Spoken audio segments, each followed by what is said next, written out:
Orville, not every story has to have significance, you know? Sometimes a story is just a story. If you try to read into every little thing and find meaning in everything anyone says, you'll just drive yourself crazy. I had a friend do it once. Wasn't pretty. We talked about it for years. And not only that, but you'll likely end up believing something you shouldn't believe and thinking something you shouldn't think, or assuming something you shouldn't assume, you know? Shut up, Mr. Hippo, you're totally ruining these lists, bro. Take a chill pill, grab some half lemonade and half iced tea, and let me tell you a story full of meaning and tiny details. Greetings, gamers, and welcome back to Top 10 Gaming. I'm Connor Monroe, and this is the Top 10 FNAF Tiny Details you don't really think about, Part 4. Oh boy, let's do it. In at 10, a gift to Relish. What a gift to Relish, a victim that can't perish, is one of Nightmare Freddy's voice lines in Ultimate Custom Night. However, we originally used this as a way to prove that William was in hell, but now, with the release of The Man in Room 1280 from Fazbear Fright's book In the Flesh, we know that William was only in a coma while this game was taking place, making this a subtle reference to how William always comes back, the soul of one of his victims that was keeping him alive in order for him to suffer, and now they could do that even more with him in a coma. Does this make the one who possessed him the one that you should not have killed? And if that is the case, and the one you should not have killed isn't Cassidy, who is it? And if Cassidy was the one that was keeping William alive, instead of two spirits possessing Golden Freddy, could it be one spirit possessing two things? A person and the suit. We know that the one you should not have killed is special and incredibly angry, so their agony would be extremely powerful, probably the most powerful. Could this be what Scott was hinting at this whole time?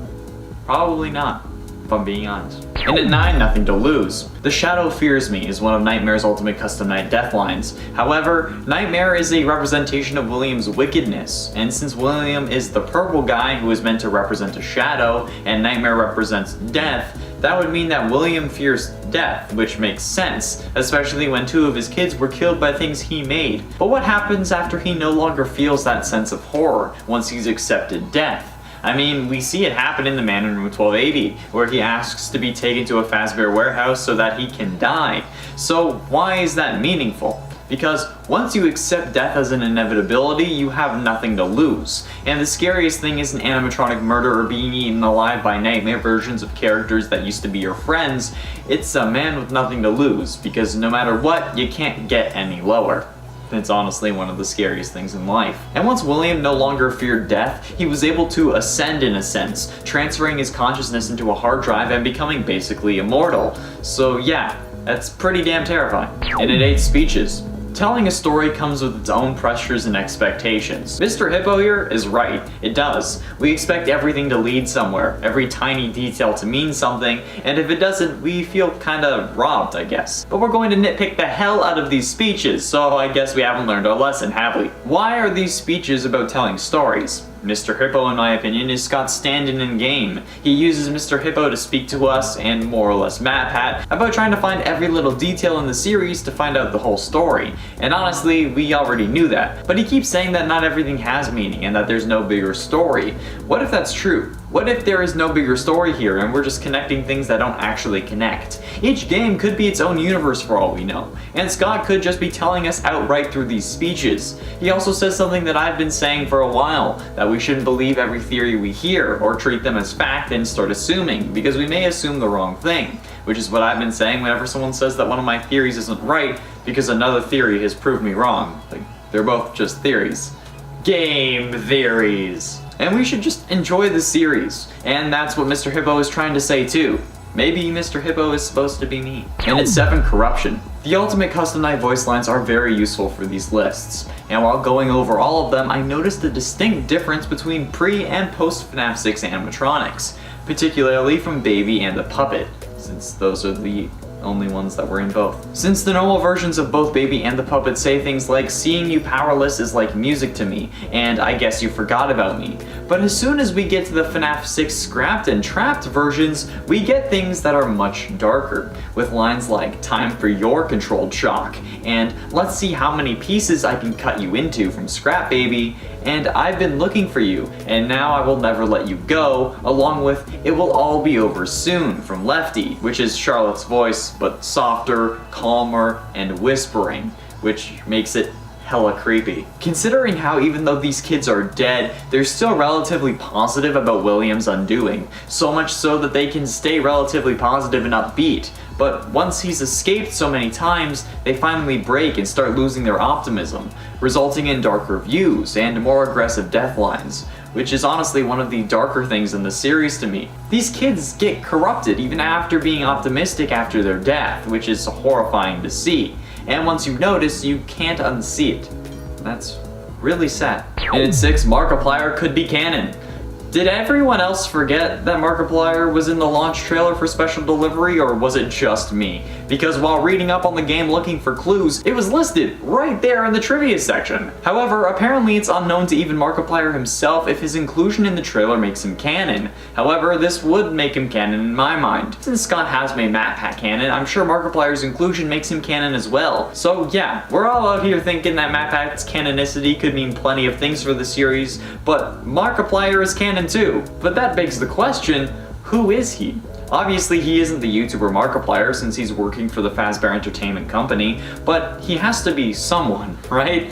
Well, this may be a wild theory, but hear me out. What if he's William Afton? The guy is wearing a suit with a red cracked tie and is frequently placed in front of blue and purple backgrounds. Not only that, but he is also the last person we see before we see the first animatronic in the trailer, Springtrap. I know that at this point in the timeline, William Afton would be dead and possessing Vanny, but what if he recorded all of this beforehand? What if he had planned for all of this before the spring locking? It's doubtful, but a possibility. This could also be Markiplier playing Michael Afton, who could have been asked to film this while working at one of the previous locations since he looked so much like his father. But remember, before being cut off by a glitch, Markiplier says, "We're always watching out for you." And the first line William says in the trailer, "I'm watching you." Halfway through number 5, Special Delivery Game. We know that Scott's in-universe stand-in created games based on the events in the Fazbear restaurants, but we don't know what those games are. Some think the 8-bit minigames, others think the FNAF 6 minigames. I think it could be Security Breach, but what about Special Delivery? Well, we learn in Fazbear Frights the Man in Room 1280 that everyone knows what William did, and they hate him for it, so much so that they actually try to smother him while he's in a coma in the hospital. So why would they sell a Springtrap mini pack for 2.5 thousand Faz coins in Special Delivery?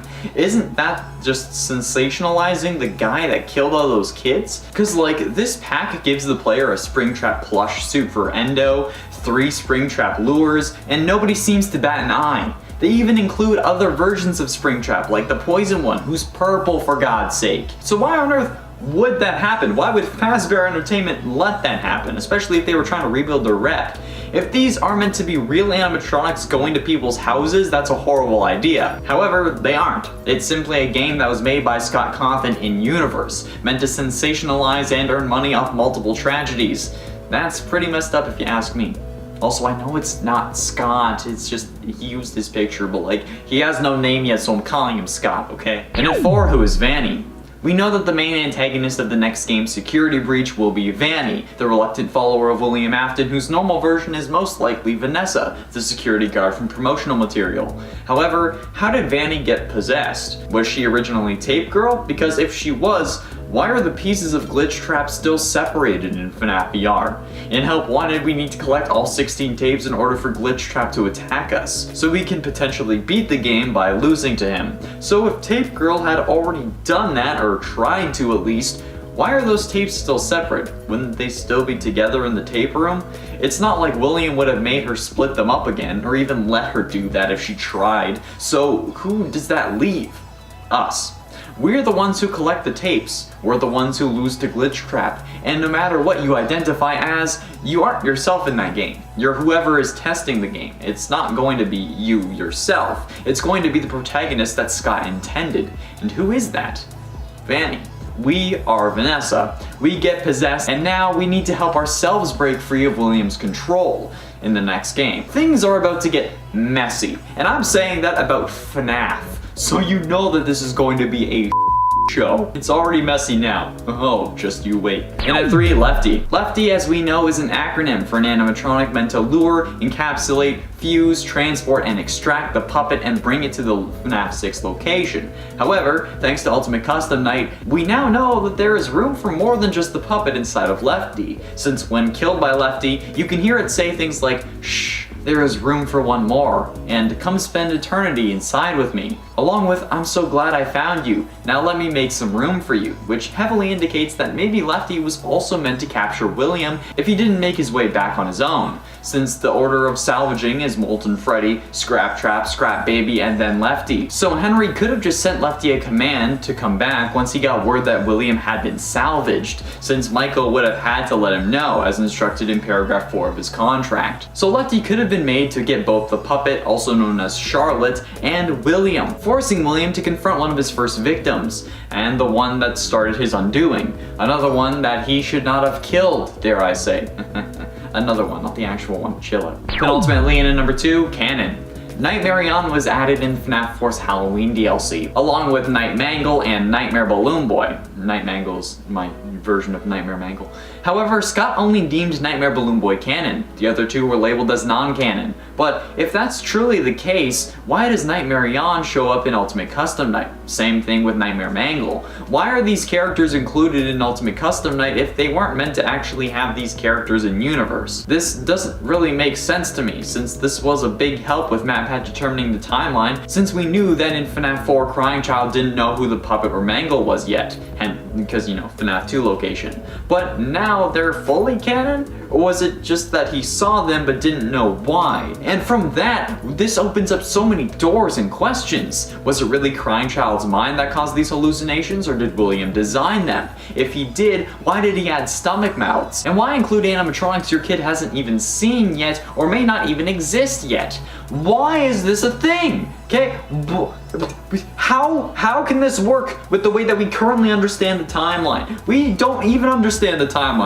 Are these characters canon, or when they were added, was it a glimpse into the future? Is this the start of the multiverse? I can't do this anymore. Finally, in at number 1, game theory is canon. A huge shout out to the user SockGems in the comments of the last part of this list for this little Easter egg. While I talked about MatPat being canon in the series last time, SockGems pointed out that he already was thanks to Fetch, the first book in the series. Since a classmate says the signature line of "that's just a theory," and the book says that he said it just like his favorite YouTuber. That means that even before In the Flesh, the YouTube channel of Game Theory was canon, and that means he's making theories about video games. And since we know that there are video games about what took place at Fazbear restaurants in the FNAF universe, does that mean that MatPat in that universe is making theories about the in-universe FNAF games, like how he makes theories about the FNAF universe in the real world? Because that's a mind that I was not expecting. And since I've only read the book In the Flesh,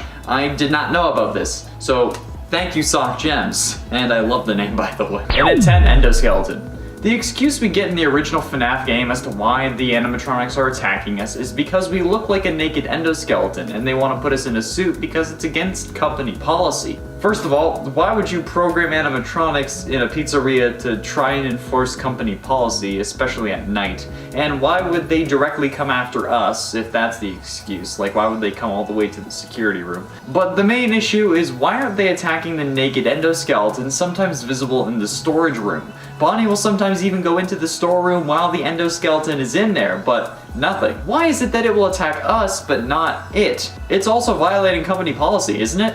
I mean, maybe because it's in the storage room it's fine, but then again, why wouldn't we make our way there because it would be safe, and why wouldn't they tell us about that? The explanation we came up with is because we look like William Afton since we think we play as Michael. But if we go off my theory that we play as Henry since Michael may not have been old enough, that doesn't make sense. Plus, even if it's because we look like William, that doesn't explain. And at number 9, why Phone Guy? If the animatronics are really after us because we look like the man who killed them, why do they attack Phone Guy? And why do they kill him on night 4?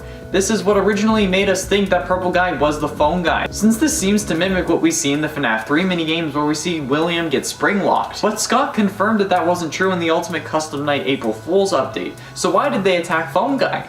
Is Phone Guy actually Michael Afton and he doesn't actually die? Or do the animatronics get some form of code update before we become the night guard so they aren't attacking because we look like an endoskeleton in an effort to avoid what happened to Phone Guy happening again? Because a lot of good that did. You went and hired someone who looked exactly like their killer. Smooth move, bro. And at 8, how did Baby get ejected? So we know that between the events of Sister Location and FNAF 6 that Baby and the rest of Ennard get into a lover's spat and then Baby gets kicked out of Ennard. But like, how does that work, really? They were all tangled together, right? So did they just remove the parts that were Baby and then kick her to the curb? Or did they just remove her soul and place it into another endoskeleton? If they did that, how did that work? Like, how did the actual process of ejecting work? It's really confusing to me because she ends up getting a whole new body and Molten Freddy is left as basically a puddle of parts, but then he grabs a Freddy face and calls it okay. Like, what the hell happened for that to work? It's so confusing and it's unexplained, it's mysterious.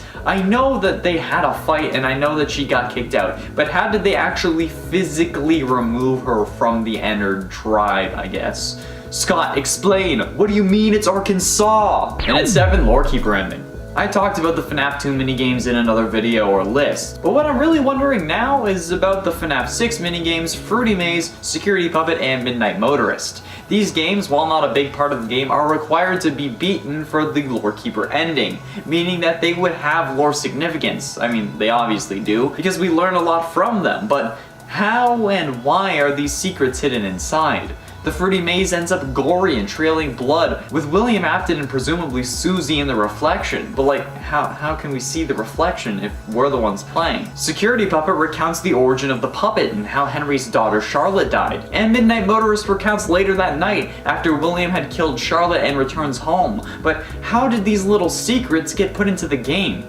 Was it Henry? Was it someone who knew the story of Freddy Fazbear's Pizza? Are these the games that were made by a rogue indie game developer? And are these games even real? Or are these sections just hallucinations or memories and they don't actually exist within the game? Are we just having flashbacks or is this all real time? I don't know. And it scares me. And at 6, why is Purple Guy smiling? The Foxy Go Go Go mini game was another piece of evidence for the Phone Guy is Purple Guy theory, since Phone Guy loves Foxy, and in this game we can see Foxy run out to a group of dead kids where Purple Guy is smiling beforehand. But since we know Purple Guy isn't the Phone Guy, why is he smiling? Is it a coincidence and he likes Foxy too? Like, Scott wouldn't do that, right? Or is it just that William is pleased with watching Foxy find another set of missing kids? There is no clear-cut answer anymore, and that's just honestly concerning. Like, there has to be a reason, right? Or is this just so old now that we can or have to ignore it? Since Scott knows the story he wants to tell now, like Matt had said in his video about the full timeline. Or is this still of significance that we need to keep in mind when looking at everything in the future? Is it because Foxy was the last of the 5 missing kids to die, so William had developed a style and had gotten comfortable at that point, so he was proud of it? Were those 5 kids killed in the same way that Fritz, the spirit that possesses Foxy, was? I don't know. Halfway through number 5, where's the puppet? The animatronic known as Lefty was designed as a mechanism to capture the puppet, and does so prior to its appearance in FNAF 6. However, when Lefty jump scares you in both FNAF 6 and Ultimate Custom Night, we can't seem to see the rest of the puppet inside Lefty other than the arms. Realistically, the puppet's face should be in Lefty's head, but it's not. In fact, Lefty has something blocking the bottom of its head, like, you know, the rest of its skull, making it separate and a sealed piece. So, what the hell? Where did the rest of the puppet go? Is it inside the body compressed? Because the proportions, if it's not compressed, are all wrong, unless it got damaged in the FNAF 3 fire, which caused it to shrivel, since we know that the puppet was there. Which would have been a terrifying animatronic, so it sucks that we didn't get to see that. But still, I doubt Henry would have let his daughter's vessel get compressed inside of Lefty. So what the hell is going on here, and where's the rest of the puppet? And at 4, what brought him back? We all know that William makes his way to the FNAF 6 location first out of all the animatronics, but how? It's not like he got an email saying, "Hey, my old pal William, how about you come to this new Fazbear location that your kid opened? It's gonna have plenty of potential victims." And he didn't get a flyer sent to him, so how was he called back to this location?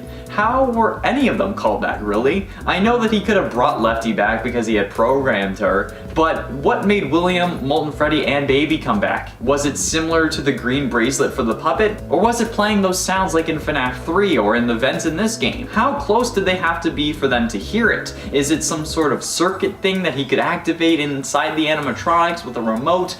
We don't know, and I really want to. Getting close to the end in number 3, investigation. I talked about the police and how nobody seemed to bat an eye in a previous part, but I want to be more specific and find the real reason the police didn't investigate more.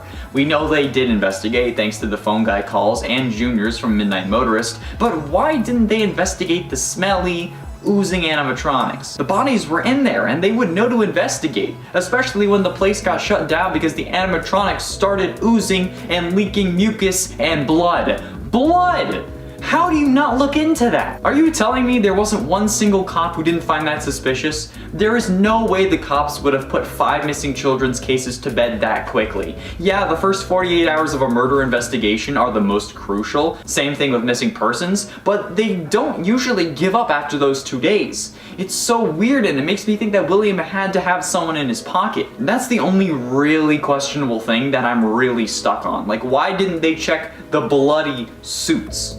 It makes 0 sense from any perspective. And at 2, in-universe games. Thanks to Help Wanted, we learned about a series of games that were made by an in-universe version of Scott Cawthon. This guy supposedly made the games out of the situation and ruined the reputation of the company. However, we then hear Tape Girl say that Fazbear Entertainment paid Scott to make these games. But we've heard so much about these games, but don't know what these games are. Some people think that it's the FNAF 2 minigames. Others think the FNAF 6 minigames. There is a possibility that Security Breach is one of them, or FNAF AR, but we don't have a serious answer. Nothing is confirmed, and it's a big issue. Also, I know that it's not actually Scott, but he doesn't have a name yet, so I'm just gonna call him Scott. He used his own picture, it's what he gets. What do you think the in-universe games are? Do you think that we've seen them, or do you think we have yet to find one in-game? Let me know below, because I'm very confused and might need some help. Finally, in at number 1, Glitch Trap. Glitch Trap is the main antagonist of Help Wanted, and is William Afton's consciousness in the form of computer code, thanks to his agony allowing him to possess a hard drive at the end of the Man in Room 1280 from the Fazbear Frights book in the flesh, that then gets scanned to help make the AI in Help Wanted. But he was never meant to be in the game. However, for someone who was never meant to be in the game, he has a huge impact on the final minigame. He doesn't make any appearances in other games, but he shows up in Pizza Party at the final scene, and is present while we were all inside the Fazbear costume. He dances on the floor in front of us while we're stuck singing a song, but how is he able to do that? How does he open the curtain? How does he put us in the suit and then dance around happy that he did it? He wasn't meant to exist, so how can he interact with a virtual world? We can't even move the curtain if we manage to break the boundaries and touch it, so if our hands pass through it, why don't his? We were meant to be in the game. He wasn't. And how is he able to make a whole stage for himself when he attacks us? It doesn't make any sense, unless he was meant to exist in the first place. And at 10, the power of love.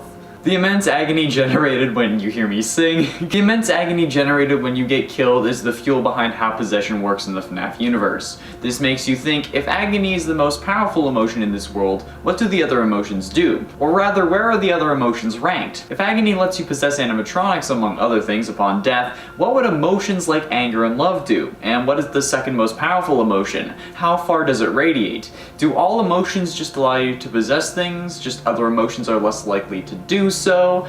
Like, how does it work? I want to shout out the YouTube user that left the comments on this video that brought this to my attention, but I can't find that comment for a second time. So, I don't know if it was deleted, but if this was you who left the comment on the previous Tiny Details video, thank you so much. These things are getting really hard because I'm running out of details and I'm relying so much more on the comments section. So if you have any tiny details I have yet to talk about, please, I cannot stress this enough, leave it below. It doesn't even have to be, it doesn't even have to have like bigger implications. Okay, just something that's small, just please. Thank you for your help. And at 9, hiding place. Throughout Sister Location, we're constantly being talked to by Baby. At first, she wants to help us, at least it seems that way, and then we get scooped. But before that, she mentions that someone crafted one of the cupboards into a hiding place, but who did that? Was it one of the technicians? Was it the man from the Fazbear Frights book? I mean, I don't think it would have been because he kind of got stuffed with mini arenas. And I mean, the technicians are killed at the end of the game, but were they freshly filleted or were they there the whole time, only being revealed when a light was shining on them? Who knows, really? Maybe it was Baby who made that hole so we would trust her, or maybe it was William hiding from the wrath of his daughter. I mean, she had to be mad at him, right? Why else would she be haunting him in Ultimate Custom Night? Sure, he regrets what happened, but she surely blames him for the situation that she's kind of stuck in. She was clearly in agony since, you know, she possessed Baby, and William was 100% avoiding her. I mean, you don't just get shut in a room and not be avoiding your daughter, right? Parents know. And today's Shadow Animatronics. The Shadow Animatronics really don't have an explanation, even after all these years. We still just have a couple of ideas as to what these are. Some think that Crying Child is Shadow Freddy, others think that they're employees that ended up getting killed, either by the animatronics, William, or the Springlock suits. Since the two Shadow Animatronics are Freddy and Bonnie, who we know have Springlock variants in the games thanks to the phone guy dialogue. But where did these Shadow Animatronics come from and where did they go? Cotton Eye Joe. Did we release them? Are they still after us? Were they ever really hostile? The whole Shadow Animatronic situation was kind of forgotten over the years, and while it may not be an important detail, it's still something I'm curious about and I still want to answer. It's Unnapped Virus. We know that William is a virus at the moment. After dying in the man in room 1280, he possesses a hard drive that gets scanned into FNAF VR Help Wanted. We also know the virus gets uploaded to Special Delivery thanks to the Special Delivery emails and the aggressive nature of what was supposed to be nice animatronics. However, why did the virus get uploaded? Who uploaded it? Well, thanks to the emails we aren't supposed to see, we learned that Vanny, the antagonist of the upcoming Security Breach game, is the one who's uploaded the virus, and I mean it makes sense. She's a follower of Afton, even if it's reluctant. However, with the various versions of Springtrap in the game, could this virus be to blame for them? Especially Toxic Springtrap, who is the signature purple of the infamous purple guy who occupies the suit. Was Toxic Springtrap the original attempt to escape the video game world?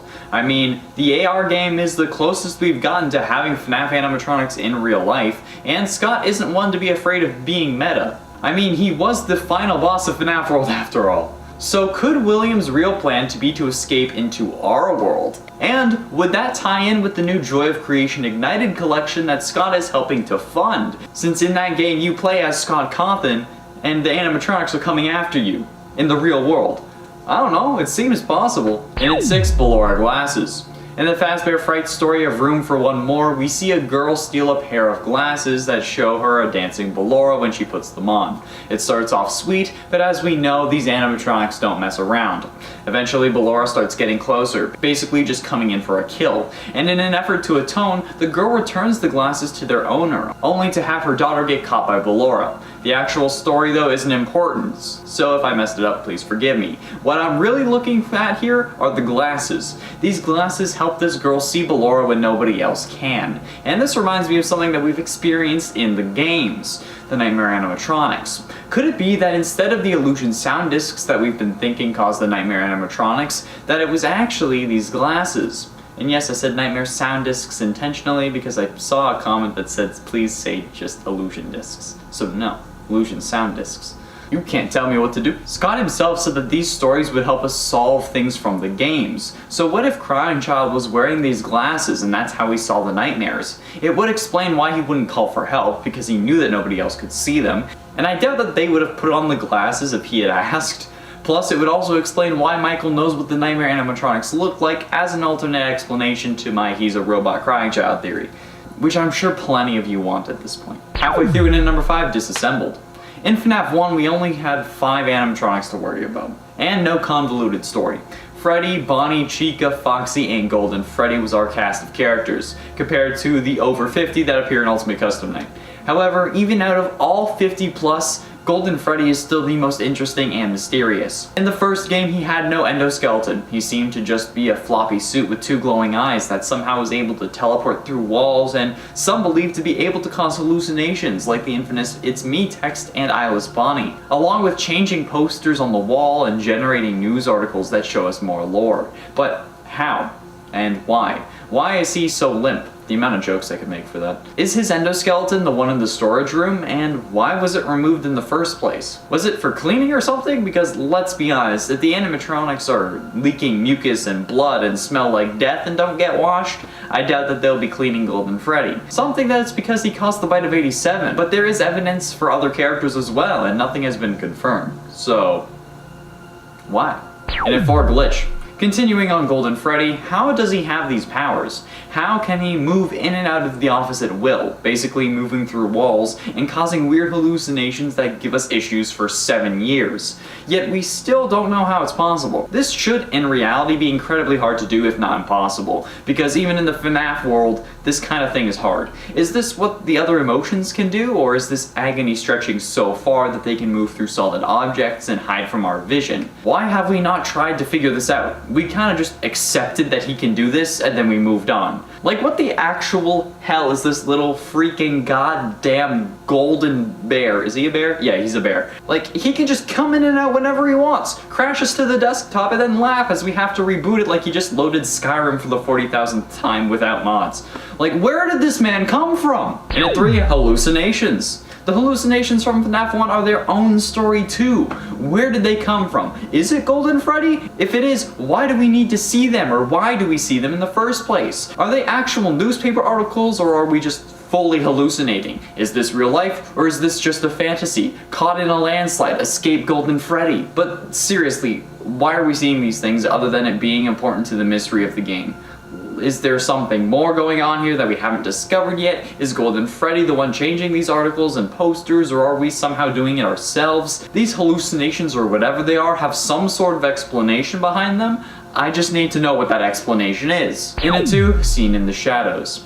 During MatPat's Big FNAF livestream during the FNAF 4 days, he ended up getting clues from Scott Cawthon himself via the Scott Games or FNAF World website, I can't remember which one. One referencing Chica's beak, one talking about 4 games, 1 story, and then one saying what is seen in shadows is often misunderstood in the mind of a child. And since Scott has since debunked Dream Theory, what did this mean? Did he originally intend on Dream Theory being the correct answer, then changed his mind, because, you know, that's pretty Scott? Or is there still some validity to this clue that we haven't explored yet? I mean, we originally assumed it was the scene where Purple Guy puts a head on a coworker in a suit, but is this referencing something else now? Did Crying Child see Elizabeth get scooped in the shadows, making it really look like there was a stomach mouth and some weird alien tongue that grabbed her? Hence the stomach mouths on the Nightmare animatronics? Or did he just see it directly and that's why they're there, and this is referencing something completely different? I mean, it would make sense, but Sister Location hadn't come out yet, right? I don't know anymore. My brain hurts. Finally, in number 1, Henry's death. There are currently 2 deaths that we know of for the character we know as Henry. One's in the FNAF 6 fire, where he stays while it burns so nobody will remember this place, but also once in FNAF World, where he gets killed by Baby. However, if he died in the FNAF 6 fire along with Baby, how did he die in the FNAF World cutscene? There seems to be a simple explanation. Actually, they are the same thing. That room that Henry was in that cutscene must have been a room in the FNAF 6 building that we just didn't know about. Maybe the safe room that we heard so much about until FNAF 3 when we just forgot about it. That scene was basically a flash forward to the FNAF 6 location, even if we didn't know it at the time, where Baby kills Henry before they're both engulfed in flames. She either killed him due to rage or the fact that Henry called her Elizabeth. Or cut her off in the ending, because yeah, that would make me go nuts too. And be full. Connection terminated. I'm sorry to interrupt you, Elizabeth, if you still even remember that name, but I'm afraid you've been misinformed. There we have it, friends, the top 10 FNAF tiny details you don't really think about part 6. What other details do I have yet to cover that you think deserve to be here? Let me know in the comments, because this game series isn't as big as Skyrim, so finding a load of little details is going to be tough. So if you want a part 7, I need as much help as I can get. Ha! I'm not the Epic Nate. Thank you all so much for watching. I have been and shall remain Connor Monroe, and I'll see you in another video.